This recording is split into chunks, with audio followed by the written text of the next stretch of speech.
Nandito po tayo sa isa sa pinakamurang swimming pool sa Puerto Princesa, ang WS Mansion.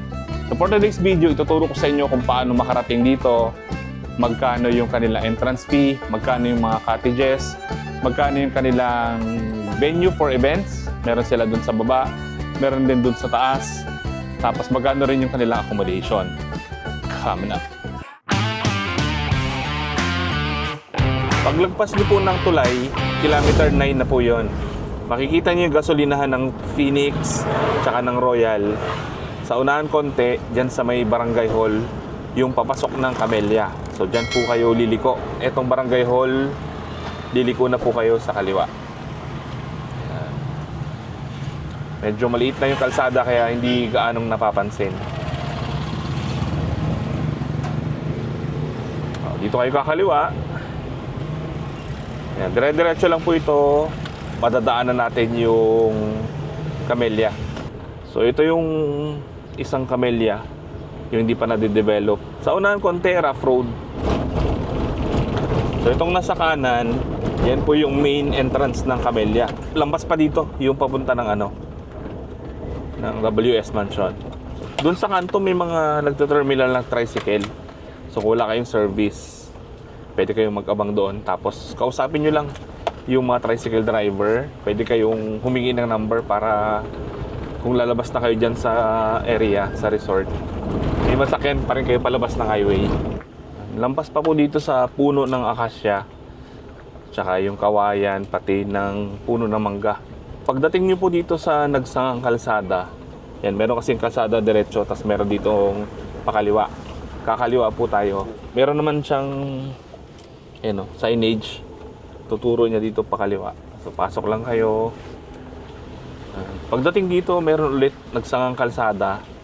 Dito naman tayo sa kanan. Ayan, may signage pa rin. Dito tayo liliko. Pasok nyo dito. Ayan, may nakalagay parking area. Tapos, welcome to Mansion Resort. Pasok lang kayo dito sa kanilang parking area. So pagpasok nyo po ng area ng WS Mansion, yan, pwede kayo dito mag-park. Napakalapad ng kanilang parking area. Pwede sa mga 4 wheels, motor, tricycle, even truck, kasya dito. Then pagpasok nyo dito, bago kayo makapasok mismo dito sa pinaka-perimeter ng mansion, yan, meron po ditong information center. Yan, dyan kayo magbabayad. Paparegister lang kayo dito. Then pasok na po kayo dito sa kanilang resort.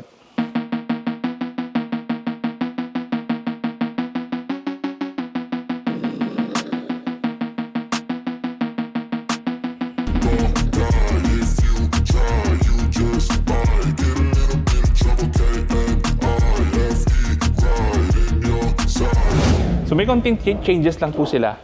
Tumaas ng konti yung kanilang entrance fee. From 75, naging 85 pesos.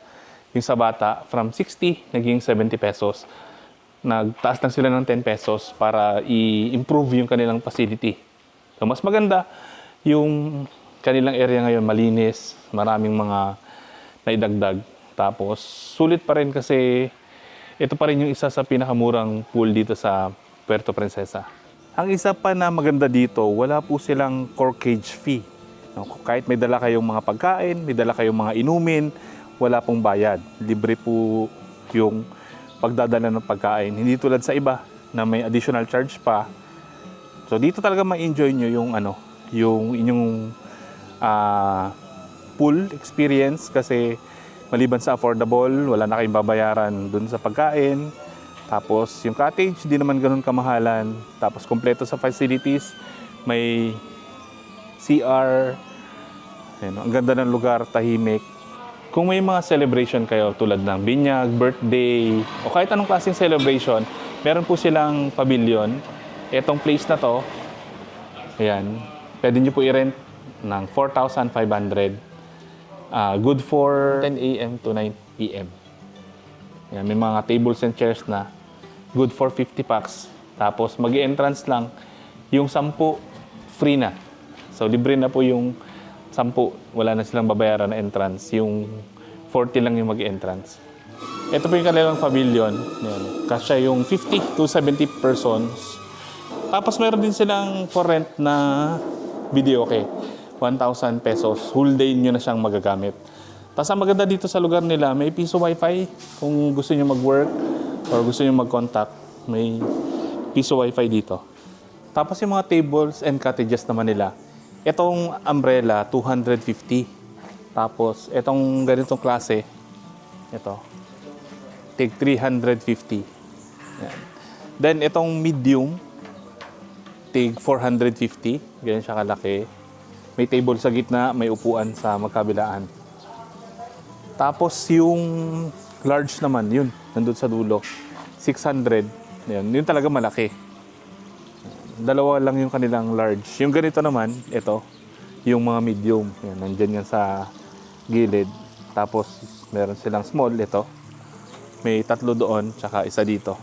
May isa pa silang events place doon sa taas, sa 3rd floor ng mansion. Yun naman ay 8,000, good for 4 hours. Ang capacity naman noon nasa 100. May kasama na po yung tables and chairs. Tapos, may bayad ng additional per exceeding hours, magbabayad lang po kayo. Tapos magbibigay naman sila ng allowance to prepare para ayusin yung venue. So hindi na siya kasama dun sa 4 hours ninyo na i-consume. So meron din silang accommodation kung gusto nyo magstay overnight. Yung kanilang family room, napakamura, 2,000 pesos lang, dyan yan mismo sa mansion. Tapos yung kanilang pangtatluhan, 1,800. Tapos yung good for 2, 1,500. So meron silang 7 rooms na pwedeng i-rent dito sa mansion mismo.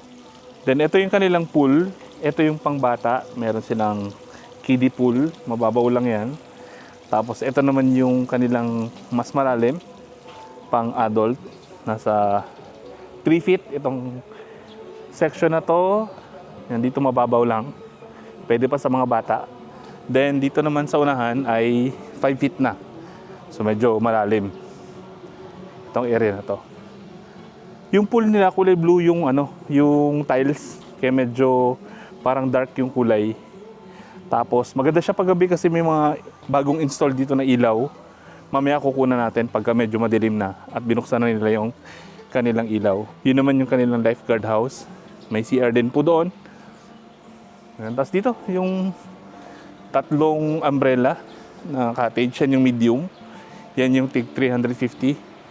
Ito naman yung 600. Yan, malaki siya. Kasya na for family. Then dito, yung CR. Yan. May male and female. Tapos maganda dito, meron silang ihawan. Yan, kung gusto nyong mag-ihaw-ihaw, may dala kayong lulutuin, meron yan dyan. Tapos may lababo dito. Halos kompleto. No, maliit lang siya, pero compact sa facilities. Mai-enjoy nyo talaga yung lugar. Tapos napakamura. So sakto, ngayon mayroong reception sa taas. May kinasal dyan sa simbahan ng Siksikan. Dito yung reception nila sa WS Mansion. Yan. Nakuna natin kanina yung pag-arrange ng mga tables and chairs, yung setup ng kanilang reception. Ang ganda. No? Kasi may view na makikita. Pag dito ka tumingin, makikita mo yung view ng resort, yung pool. Sa likod naman yung papuntang dagat, makikita mo yung Puerto Princesa Bay. So gusto nyo po mag-inquire, pa-follow and like ng kanilang page, WS Mansion. Ilalagay ko lang po yung link dyan sa comment section para pwede kayong mag-inquire. Kasi minsan po, nire-rent yung kanilang place na exclusive, baka hindi po kayo ma-accommodate. So mas maganda, i-contact nyo sila para maka-avail kayo ng kanilang services at makapagpa-schedule. So yun lang po. Maraming salamat. Enjoy!